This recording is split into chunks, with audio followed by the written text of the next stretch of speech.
This movie is based on the true story of an autism man who was abused and forced to admit to sexually assaulting and killing a 9-year-old girl in Chuncheon City in 1972. He did so because he was afraid of being hurt. So, what did he do to get himself into this mess? Was he set free? Let's try to find out. At the beginning of the movie, we meet Yi-sung, a real Laewer who is trying to protect her father's name. Her father was wrongly accused of killing and sexually abusing a girl. She says that the Laewer is lying because she was there and saw the whole thing. To persuade the judge, she talks about her 6-year-old Yi-sung and her mentally disabled father. Father Lee Yong-gu go to a store to get the Sailor Moon backpack they have been looking for. But a police commissioner buys it first and doesn't leave anything for them because he is crazy. He gets beat up by the commissioner because he misunderstood him. Yi-sung is a girl who is kind and smart. Even though she was upset that she didn't get the bag, she doesn't ask her father about it anymore. During his job, the commissioner's son calls Lee and tells him where he can buy the same backpack. Lee Yong-gu goes after her, but she gets into an accident. He tries to save her, but a witness misunderstands him and says he killed and sexually assaulted the girl. Even though he is at the police station, he is still worried about Yi-sung, who is at home by herself. He tries to leave, but the cops beat him and keep him there until morning. The cops say things that aren't true about what he does, like how he hits the commissioner to get back at him. He is already in a bad situation, but the cops lie to him and make him do a fake remake so he can see his daughter. Lee Yong-gu is taken to jail right away, and the guard beats him for his fake crime. He is being held with 5 other people in cell number 7.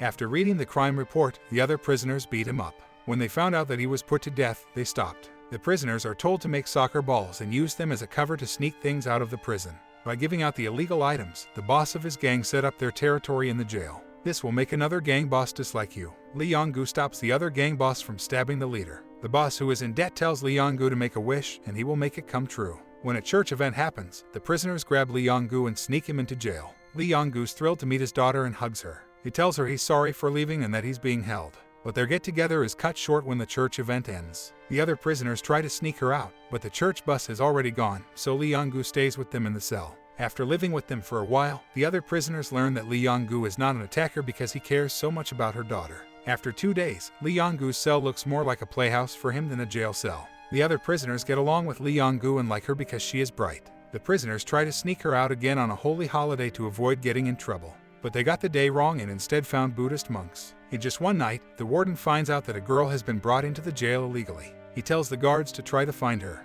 The other prisoners try to hide her again, but the guard finds them. Lee Yong-gu is locked up in a cell, and Yi-sung is sent back to the home. That night, someone tries to start a fire by setting it on fire. The prisoner sets fire to his cell, and the guard tries to get him out of it.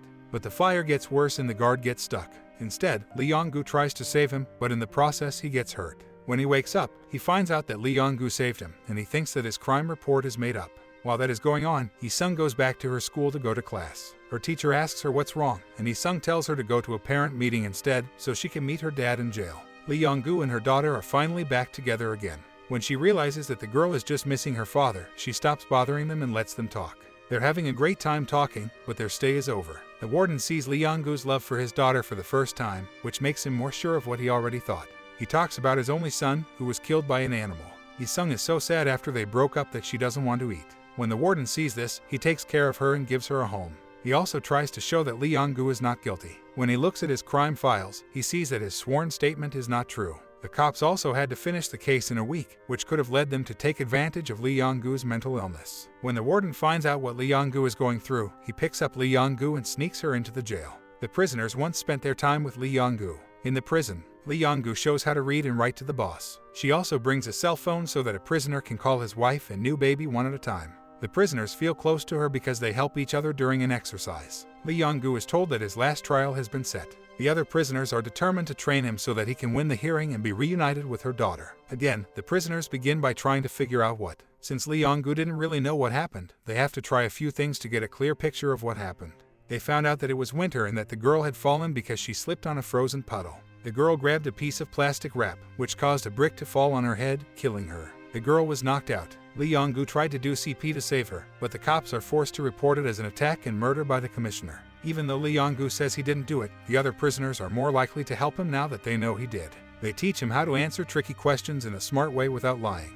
Even though it's hard because Lee Yong-gu is sick, they're still sure he'll win because he's been treated badly. Lee Yong-gu studies all day and night, so that he can live with Lee Yong-gu. Once more, the prisoners get the other prisoners to sign a letter to help Lee Yong-gu's case. In the meantime, the guard talks with the commissioner to try to show him that Lee Yong-gu is not guilty. He also asks the commissioner to look into it again. but he has to listen to his boss, so he goes with the decision. Instead, a public lawyer meets Lee Yong-gu when he is training. The lawyer tells him that he must plead guilty in order to save Lee Yong-gu, since the commissioner wants him to be put to death. He tells him that if he wins the case, the commissioner will hurt Lee Yong-gu instead. The lawyer also gives up on the prisoner's case because he says it won't help in the long run. Lee Yong-gu and the officer from each other for. In the waiting room, the commissioner threatens to hurt his daughter if he doesn't take his sentence. Instead, Lee Yong-gu finally gives in to the pressure and pleads guilty to the charges to save his daughter. Lee Yong-gu is put to death in the jail, even though the guard tries to show the judge that Lee Yong-gu is being scared mentally. The prisoners still want to save Lee Yong-gu and Yi-sung, so they come up with a plan that uses the upcoming Christmas celebration. They plan to make a hot air balloon so that they can get there. They work around the clock because Lee Yong-gu's execution is coming up soon and they think Lee Yong-gu is the most innocent person in the jail and needs to be set free. To start the plan, they also ask all the other inmates and Lee Yong-gu's teachers for help. Lee Yong-gu takes her father's hand and leads him out to the yard when the time for the event comes. The kids also invite all the other people in jail. A hot air balloon is ready to take Lee Yong-gu and Yi-sung away to show the guards that the event is still going on in the yard. As they fly away, the guards find out about the plan, but the prisoners and school teachers stop them. But a rope is caught on barbed wire, so their plan doesn't work. They enjoy the setting sun together at this time. The other people in the cell celebrate Ye-sung's birthday for the last time. They all give her a gift at the same time. Lee Yong-gu gives her the Sailor Moon backpack she has been asking for. Joyful about the present, Yi-sung, Lee Yong-gu thanks for being her dad. But their happiness doesn't last long. Since Lee Yong-gu's death is coming up soon, they thank the other prisoners for their care and work before they leave. The other prisoners are sad to see Lee Yong-gu go, but they can't cry. They tell Lee Yong-gu that they are going to another building to hide the fact that Lee Yong-gu is being killed. As Lee Yong-gu goes down the hall, the other criminals feel sad for him because they are about to be sent to different prisons. Lee Yong-gu tries hard not to cry. He gives her daughter a final hug and walks to his house. Yi-sung waits for her father to come say goodbye to Yi-sung for the last time, but Lee Yong-gu doesn't show up because he is too sad. When he hears her daughter asking for him, he goes back to give her a big hug. He asks for help because he doesn't want to be taken away from his daughter. He keeps saying he's sorry and asking for help, but neither the other inmates nor the guards can help. When Yi-sung saw his father crying, he too started to cry. He asked his father to stay and promised to visit him every day. Lee Yong-gu is still put to death for the false charges after the event. Lee Yong-gu works hard to become a lawyer, tries to get the case overturned with the help of the inmates' evidence and the backing of the people. Lee Yong-gu's name is cleared after it is found that he is not guilty. At the end, Lee Yong-gu sees herself as a kid and her father flying away on the balloon, as if he is going to a better place in heaven.